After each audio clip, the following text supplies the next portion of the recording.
Hey guys, it's Paul from Montana. I was hired to install this unit on here. It's a Massimo, however you pronounce that, snowblower. Sucker's wide, man. It's probably, I don't know how wide it is, 52 inches or something like that. And I installed it on this old Sportsman 500. Quite honestly, I think this is designed for like a side-by-side or UTV or whatever they call those things. So it's big for this machine, but is what I'm saying is I'm not sure I'd recommend doing this. The manufacturer probably wouldn't even tell you to put this on a four-wheeler, but I did it for these folks, and I think they're going to be happy with it. Their driveway is pretty easy. I mean, it's nice and flat and wide, and so I mean, I don't think it's going to be working this machine, this Polaris, too hard. And I just got this thing together. It took I had to build a whole custom bracket for it, so that's why I'm shooting this little video here. Is maybe if you're thinking about doing something like this, this will give you some ideas. So obviously it's installed and ready to rock and roll right now, minus paint job. I was going to throw some paint on that custom bracket that I built. So I guess I'll start from the beginning. The first thing I did was I stole this snowplow mount, Polaris snowplow mount, from the folks that own this. I didn't steal it, I borrowed it. Just to look at how, how this system's put together. So basically my bracket that I built kind of duplicates the Polaris system. It's missing the little brackets that have the springs on them that loop up over those little lugs there. Those are over here because I'm getting ready to paint this thing. But here's those little brackets there that I made. I don't have a mill, so I'm cutting everything with a torch, which worked fine, but man, I'd sure like to get a mill in here. I could do this stuff a little bit nicer looking. So the first thing I did was I mounted this brand new winch switch. The old one, it used to have like a worn switch up here that you had to rotate. It worked good, but it was kind of out of the way and hard to use. So I put a brand new switch on here. There's a brand new solenoid underneath the hood. And I did some really nice wiring to kind of just get it all nice and tight in there. It goes through the steering column so that it looks, I think it looks great. It's 100% improvement over what was on here, which had a lot of extra wires kind of going around, but it was fine. And then I grabbed, and this of course is a control unit for the Massimo snowblower. This makes the snow throwing, that black thing, and I'm pointing at right there, rotate 180 degrees. This engages the snowblower. It's always running, but that engages some kind of clutch system that makes the snowblower actually run. And when it's running, that cool red light's blinking, which actually is pretty awesome because it's almost kind of hard to hear what's going on. You see that flashing, the machine is running. It's a good thing to have on there. So I mounted this Massimo unit right here, ran it down through the hood, and then it comes out in a wire loom right here. And I made this a little bit fancy. I stuck a 7-way on here. Instead of running wiring out, I put a 7-way trailer hitch on here. So all you got to do is plug the snowblower in when you want to use it and unplug it when you don't. My whole goal in life here was to make this thing easy to take off. Take it off in 10 minutes and put the snowplow on or do whatever you're going to do, because they of course use this for other things. They don't want this big thing strapped on there all the time. So it was my whole goal just to make this easy, and it is. I put these pins down here. I did not like the pins that came with this, so I like these better. They're quick release pins. And I also welded this pulley. It had a couple coupler spacings on there, spacers that were just obnoxious. When you pull the winch line out, parts would fall on the ground. So I just tack welded this together so it doesn't come apart in pieces when you're getting the unit off.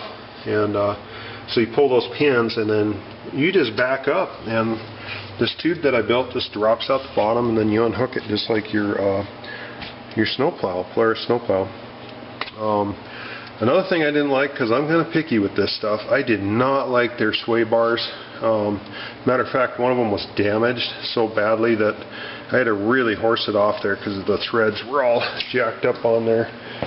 Now I understand, you know, when you, here's the old sway bar, when you're building something in production, you try to save money. Man, this setup's way better.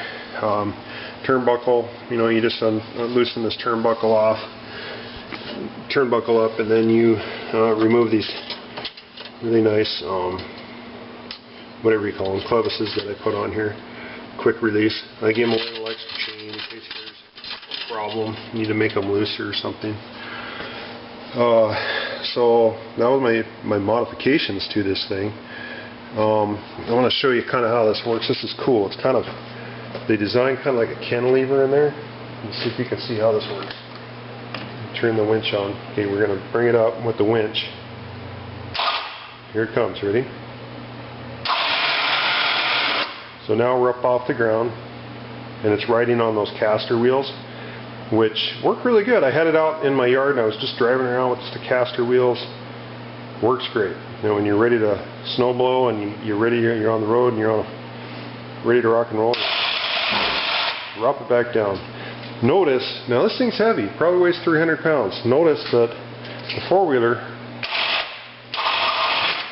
barely, the suspension barely drops when you use this thing. Well, that's because I put a little spacer back in there, right underneath the vertical, this vertical A-arm. I put a spacer in there, so when you raise the winch, it bumps into that location and then allows this cantilever to work like it's supposed to. So you're never putting a bunch of weight on your four-wheeler. That's way too much weight to be sticking out there. So I'm really happy with that. It's fantastic. And I think they're going to put chains on this too to really help them push it around. But obviously this is a heavy unit. You just want to take it easy. You want to, you know, be on a nice smooth road. Take it easy. Don't hit anything, and it'll be fine. So I don't know what else to say about it. It was a lot of work. It took me a couple days, especially since I wired in all that stuff. And then while I was at it, I tore the hubs apart and verified that they were okay, because the four-wheel drive was kind of not working properly on this machine. It was grabbing on one side. The Hilliard clutches look fantastic. I serviced them, put new lube in there, and the front differential was extremely low. I mean, we're talking 3 or 4 ounces low. Not good. So I'm thinking the clutch inside the differential is probably grabbing, causing one of the tires to really hook up. Hoping so. I test drove it. It seems okay. I also fixed the rear brake. Some people might not know that we have a brake reservoir up here. That is for the front, this front grab handle. And there's also one right here. This is a brake fluid reservoir underneath the seat. Popped the cap off that. I poured fluid in it. Still couldn't get the pedal to work here. You know, I pumped it about 20 times, no go. So I went down here to the caliper, and I found which bleed valve was for the rear end, and I stuck a hose on there, and I did a little vacuum. Now, you don't need special tools for that. Just stick a real tight hose on there, about 2 feet long. Start sucking with your mouth, and brake fluid came out of there, and I just bled it about 100 times to get all the crap out of there, because it was kind of rusty.